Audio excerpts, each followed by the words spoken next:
అంటే ఒకటండి, లోక్సత్తాని ఒక రాజకీయ పార్టీగా దాని తలుపులు మూసేయటం ద్వారా ప్రస్తుత వర్తమాన రాజకీయాలని అంగీకరించినట్లు అవుతుంది. అది నేను ఆన్సర్ చేయాల్సిన ప్రశ్న కాదు. నేను మూసేయలేదు తలుపులు.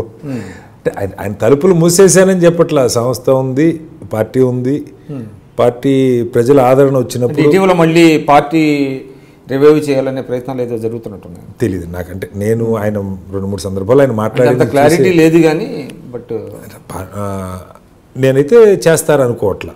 ఆయన నాకు తెలిసి గివప్ రాజకీయ అంటే ఎన్నికలకైతే పోటీ చేయరన్నదే నా నమ్మకం. అంటే వారు చేయరు, రాజకీయ పార్టీగా కూడా లోక్సత్తాని పోటీ చేయమని ప్రకటించారుగా. ఇప్పుడు పత్రిక ఆయన చెప్పింది ప్రజల్లో ఆదరించలేదు, కనీసం ఒక 10-15% ఓట్లు మాకున్నాయన్న నమ్మకం వస్తే పోటీ. ఆ నమ్మకం ఎలా వస్తుంది అన్నది నాకు తెలియదు. మనం పనిచేస్తే వస్తుందా, జనం మధ్య ఉంటే వస్తుందా, జనం మధ్య లేకపోతే 15% ఉందన్న నమ్మకం వచ్చే పరిస్థితి లేదు. కాబట్టి పోటీ చేయరన్నదే నా కంక్లూజన్. సో అంటే లోక్సత్తా అనుభవాన్ని మీరు ఏ విధంగా విశ్లేషిస్తారండి? మీరు అంటే లోక్సత్తా అనుభవం, మేమందరం డెమోక్రటిక్గా పనిచేసాం పార్టీలో. మంచి మాకు ఒకటి మంచి జరిగింది ఏంటంటే, నిజంగా ఆ వేదిక ఆ రోజు రాకపోయినట్టుగా అయితే, లోక్సత్తా ఉద్యమం కానీ రాకపోయినట్టుగైతే మాలాంటి వాళ్ళని చాలామంది ప్రజా జీవితంలోకి వచ్చేవాళ్ళం కాదు. మిడిల్ క్లాసు, చిన్న కుటుంబాలు, చిన్న ఉద్యోగాలు చేసుకునే ఇలాంటి వాళ్ళు ఏదో మనకి చేతనైతే నిజంగా ఏదైనా స్పృహ అంటే స్పృహ లేదని కాదు, స్పృహ ఉన్నా కూడా వేదిక అది ఒక చారిటీ లాగానో మనకు అవకాశం ఉండేది 10 మంది పేదలకు సహాయం చేద్దాం అలా వెళ్ళే పరిస్థితి సమాజంలో.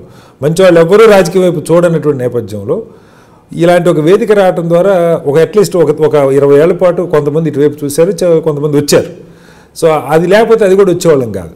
కాబట్టి ఆ రకంగా ఉపయోగపడింది. ఇప్పుడు ఖచ్చితంగా మాకు పూర్తి విశ్వాసం ఉంది, సమాజం మార్పు క్రమంలో మనం పనిచేయాలి, కొంతమేరకన్నా సాధించగలం నమ్మకం అయితే అందులో పనిచేసిన కారణంగా, ప్రజల నుంచి వచ్చినటువంటి స్పందన కారణంగా.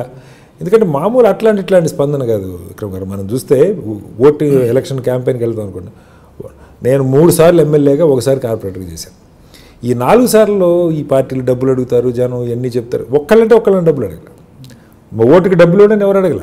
నాయకులు అలవాటు చేసింది పార్టీలకి, వాళ్ళు అడగకుండానే వాళ్ళకి డబ్బులు ఇచ్చి, వాళ్ళు అడగకుండానే వాళ్ళకి సారా పోయి, అలాంటి పార్టీలు అడుగుతుండొచ్చు. వాళ్ళ పోయినసారి 100 ఇచ్చి, ఈసారి 200 ఇవ్వాలని అడుగుతుండొచ్చు. కానీ మమ్మల్ని అడిగే ధైర్యమే చేసే లోక్సత్తాని ఆ రకంగా ఎవరు అడగలేదు. లోక్సత్తాలో ఇవాళ గొప్ప విషయం ఏంటంటే, లోక్సత్తాలో పనిచేసిన ప్రతి కార్యకర్తకి ఒక సమాజంలో ఒక గౌరవం దక్కింది. ఆ ప్లాట్ఫామ్లో పనిచేసిన కారణంగా లోక్సత్తా కార్యకర్త అని చెప్పుకోవటం ఒక ప్రైడ్గా భావించినటువంటి పరిస్థితి సమాజం గుర్తించింది ఆ రకంగా. అలాగే లోక్సత్తా కార్యకర్త ఎవరైనా చిన్న తప్పు చేస్తే, మీరు లోక్సత్తాలో అయ్యండి తప్పు చేస్తారా అని నిలదీసిన సందర్భాలు ఉన్నాయి. కాబట్టి అంత గుర్తింపు, అంత గౌరవం ఆ ప్లాట్ఫామ్కి ఇచ్చారు. కాబట్టి మాకు దానిలో పెద్దగా ఎక్కడ